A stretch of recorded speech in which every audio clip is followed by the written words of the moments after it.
Kerala climate when I landed was from the pollution of Delhi very good, starting from there. And unlike the last time, this time I feel that there is a lot of hope in the air. People are very hopeful politically. And I heard this beautiful song, Potiye, Ketiye, Swarnam Chembai Myatiye. My friend Vishnunath is a better singer, so I'm not trying to sing it. So when I heard this song, I fell in love with this state again. And the government has taken a case against this parody song. So, if they want to file a case, we can all sing it right now. We are ready to go to the jail. Led by Vishnunath ji and Sunny ji and... You also can be made an accused. Yeah, I'll be made an accused. So all the senior leaders present on the stage and friends from the media, thank you. We bring to you two very important issues that concern the entire country, every village of the country. The first issue, which is the Mahatma Gandhi Rural Employment Guarantee Scheme, MGNREGA as we call it. What the government of India is attempting to do is not only to change the name of the scheme, that's just a small aspect, though very important aspect of course, but they are diluting the scheme which under the UPA era, Dr. Manmohan Singh was the Prime Minister, Mrs. Sonia Gandhi was the UPA chairperson. We brought this historical scheme to ensure assured guarantee of employment across the country, 150 days in a year, demand driven, these are very important words, demand driven. If I demand employment from the government and if I don't get it within 15 days, the government will have to give me unemployment allowance. That was the original scheme of the UPA MGNREGA in the name of Mahatma Gandhi. The first attack on MGNREGA came when Mr. Narendra Modi became the Prime Minister and he said MGNREGA was a living monument of the failures of Congress Party. During COVID, we saw how MGNREGA came to the rescue of millions of workers of this country. Even then, Mr. Narendra Modi did not realize the vision behind MGNREGA and the importance of MGNREGA. Now what he has done is that he has made it to be a supply-based scheme, which means the funds supplied by the government will determine how many people will get employment. They claim 125 days, but I'm sorry, it won't be 125 days. You can take it from us in writing. The funds will be supplied. Earlier it was 100% wages from the central government, 75% material cost from the central government and 25% material cost from the state government. That was the original scheme. Now the central government will give 60%, 40% will have to come from the state. And if the state government, any state government, exceeds the amount allocated to it by the center, the state will have to bear the burden. That's the major attack on this beautiful scheme of MGNREGA. Earlier, demand-driven, now supply-based. That's a huge impact that will have. MGNREGA was a constitutionally guaranteed scheme. Now it's an administratively assigned work. If the administrators decide to give you work, they'll give you work. If they don't, there is no constitutional binding on them. The 73rd Amendment of the Constitution is a very important point again. Made it mandatory for the Gram Panchayat and the Gram Sabha to determine what kind of work will be undertaken. Now that's done away with. Now it will be decided by the block, district and state government under the Viksit Bharat plan of scheme of Narendra Modi. So-called Viksit Bharat has done away with the powers of the local bodies. We just had a local body election in Kerala where Congress did very well. But look at the way they are attacking local bodies. Look at the way they are attacking the federal structure of this country.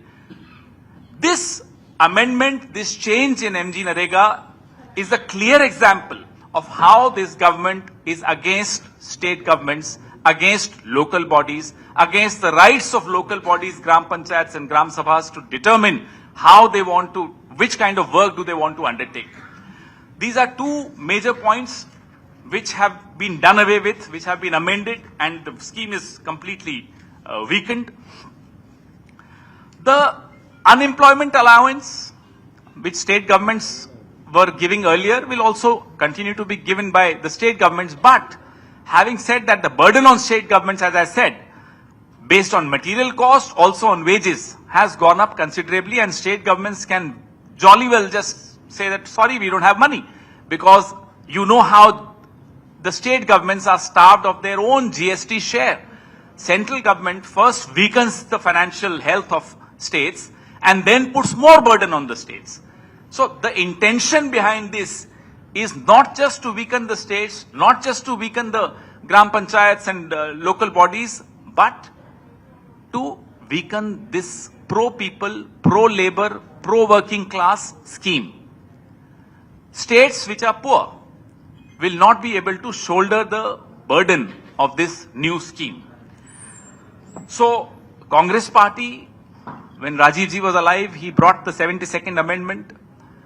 The amendment was targeted to strengthen and empower local bodies. Mr. Modi is obsessed with centralization of power.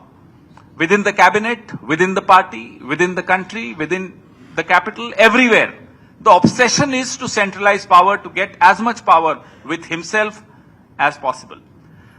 MGNREGA, the attack on MGNREGA, the way it was done without proper consultations, without talking to stakeholders, which they normally never do. In the last 12 years, you've never seen this government engaging with in conversations with the stakeholders. Whether it was the farm laws, whether it's MGNREGA now, any such very cruel attack on the constitution is done without consulting anyone. The second very important issue which you've been hearing and watching on television is the National Herald issue.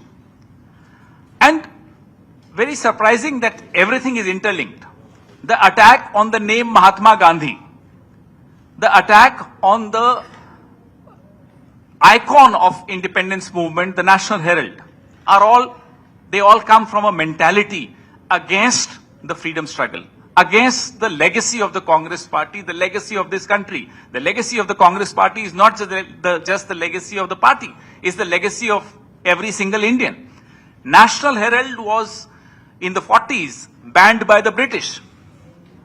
And in this decade, it's being attacked by the BJP. Not surprising at all.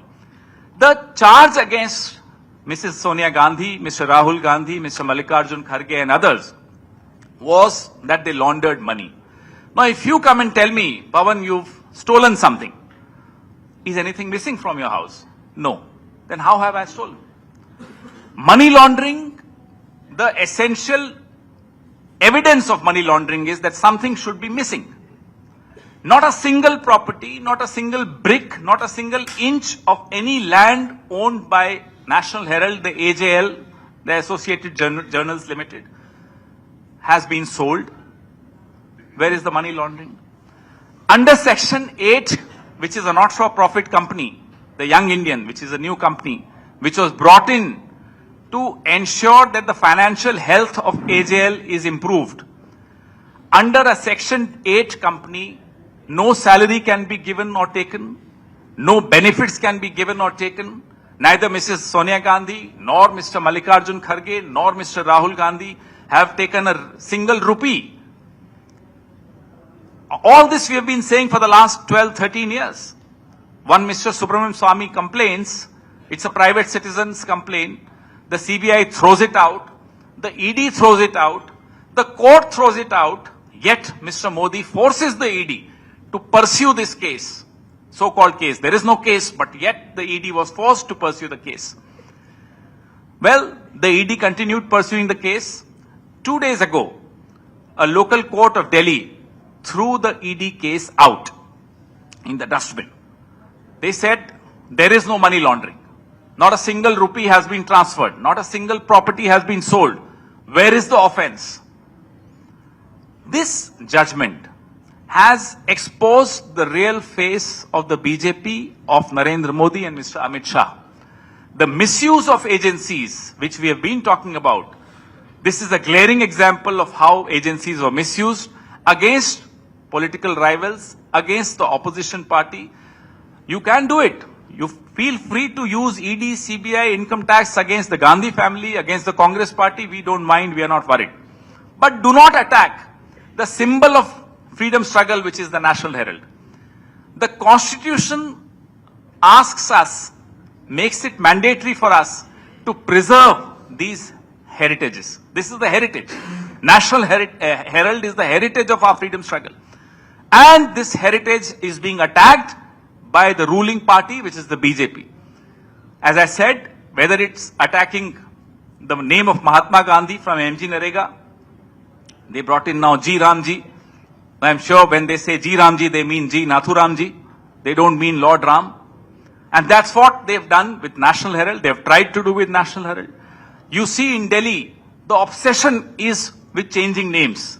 Anything to do with Mr. Jawaharlal Nehru, anything to do with Mahatma Gandhi, anything to do with the word Gandhi, these people who worship Godse are opposed to it. We need to expose their real face. Their real face, their real faith is not in Lord Ram. Their real faith is in Nathuram.